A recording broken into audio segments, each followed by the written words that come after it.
नमस्कार मंडळी. तर नवरात्रीच्या 6व्या दिवशी होते कात्यायनी देवीची पूजा. या संदर्भातील एक पौराणिक कथा ही प्रसिद्ध आहे.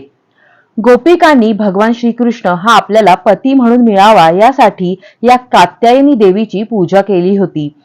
त्याचबरोबर कात्यायनी देवी म्हणजे महिषासुराचा वध करणारी देवी. त्यामागे सुद्धा एक कथा प्रचलित आहे. एकदा महिषासुराने पृथ्वी, स्वर्ग, पाताळ यावर अत्याचार सुरू केले. कुणालाच त्याचा पराभव करता येईना. तेव्हा सर्व देव हे ब्रह्म, विष्णू आणि महेश यांच्याकडे मदतीसाठी गेले. तेव्हा सर्व देवतांचे तेज हे एकत्र करून अत्यंत दिव्य आणि एक तेजस्वी रूप तयार झाले.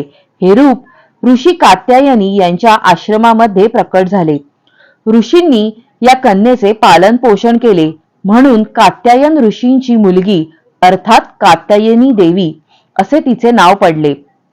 कात्यायनी देवी ही मोठी झाल्यानंतर सिंहावर आरूढ होऊन तिने महिषासुराशी युद्ध केले आणि त्याचा वध केला असा उल्लेख मार्कंडेय पुराणामधील दुर्गा सप्तशती अर्थात देवी पुराणामध्ये येतो.